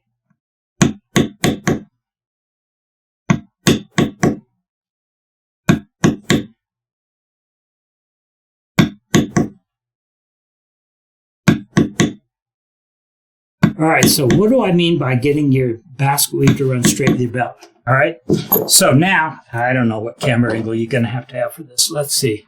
I hold it up like this. You see how I'm focused now on the negative space, the openings between the basket weave, the part that's that's unbasket stamped. All right, look at that. It runs down the length of the belt. It runs straight with the belt rather than running at some diagonal. A good basket weave pattern should follow the direction of whatever you're doing. So there's my 2 cents, my opinion about basket weave, but that's how I do it. And you'll find that that's, where I learned that. I learned that from Barry King. He's the guy that showed me that. And then we'll come back and, I didn't get quite up to the edge there, so we grab some kind of a border stamp here. And now we'll address where I didn't come up nice and tight against that edge and use a border stamp. And this is another one of those. Don't worry about finding this stamp. You ain't going to find it. It was made by Barry King, but he made it for somebody else. And long story. There's lots of border stamps. That's not important. But again, though, with border stamping like this, crisp impressions, you don't want to have this thing bouncing between each impression. Make them just touch on the side. Good firm impressions. And what that does is that, where I had to angle my tool so that it, my basket weave tool so that I didn't bite the border, it gives me a nice crisp, looks like it just runs back underneath that border stamp there. So, and again, I'm getting pretty good depth here, and you can see the color. Man, this piece of leather is working great. That's why I like to use it. All right, so there you go. That was pretty quick, huh? And then you know what I'll do up here on this end? I'm not going to run border stamp around there. I'm going to go back now with my backgrounding tool, and I'm going to take and feather out the background onto that a little bit. All right, so I'm still going to use the point of it in between these. So have that backgrounding kind of look like it's feathering out and where my basket weave tool did not come right up tight against that floral design. It looks like it is overlaying on top of it. So how hard would it be to then do a belt like that? A couple, 3, 4 clusters. Well, it depends on the size, I guess, but you can put some clusters in there. You can put these as far apart as you want to and fill it in with some basket. But this is a great way to do a belt, and you don't have to draw out some big long ornate pattern that just custom fits it. You can customize a sunflower belt for anybody of any size real easy, just by bracketing it in like this with some, using it as your spacers. So pretty simple, huh? We're all done with carving, really. We got decorative cuts done, backgrounding done, basket weave done. It's all done, except I got to sign it. People like to see how I use my maker stamp on here, right? Well, I don't have one, so I'll just go ahead and do it the way I always have, and with my swivel knife. So let me show you how I do that. I guess I'll do it down on this end. So yes, we are going to color this. We're going to come back and so the next episode, that's what you're going to see. You're going to see us actually put the real live colors of a sunflower on there, and I'll show you. That's actually pretty simple too. But I got to have my name on there. So here's a pretty good. It's almost like a stylus. Yeah, I need a tracing pattern because, well, it'd be terrible if I misspelled it, right? So when I put my name on here, and literally the reason I do this, way back when, I'm getting started, somebody said, you ought to sign your work so that people know who did it, and I think that is important that you do that. And but back then I couldn't afford a maker stamp. They were kind of expensive. And so I figured out, well, I'll just use my swivel knife. And so literally it is my signature. I literally do sign it on there with a pencil, and then I cut it. And so going back to, I'm using that same old blade again, no special blade, nothing fancy that does this.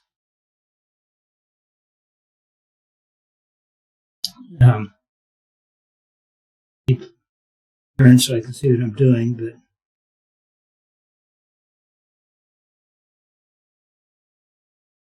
You can sign it upside down. yeah, I kind of have to sometimes. Name has a lot of twists and turns. I'm really glad that I don't have a name like Abernathy or, Jim is really not, I hope there isn't an Abernathy watching this, but anyway, I'm thankful that James got shortened to Jim because I can make that work. So.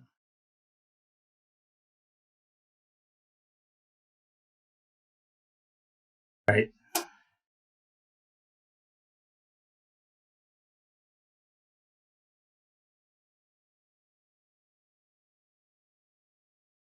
I've got to know how to make that swivel thing work.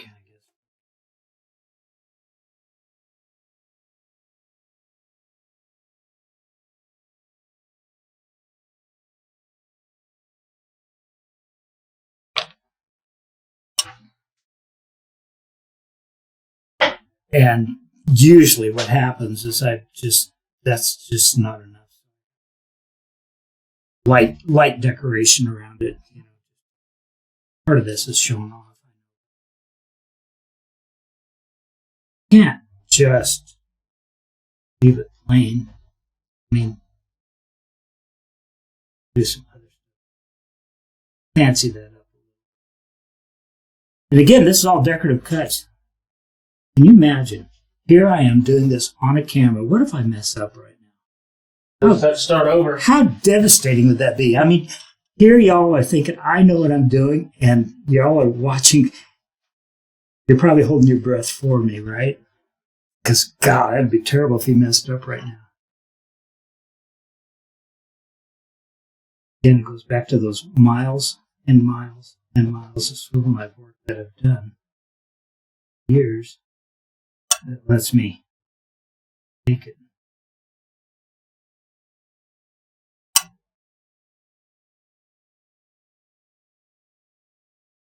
All right. Anyway, so with that, so you can read my name. There you go. That's what I wanted you to see. Anyway, yeah, we're going to add some color to that. So make sure you tune into the next episode where we'll actually give it some nice 3D color.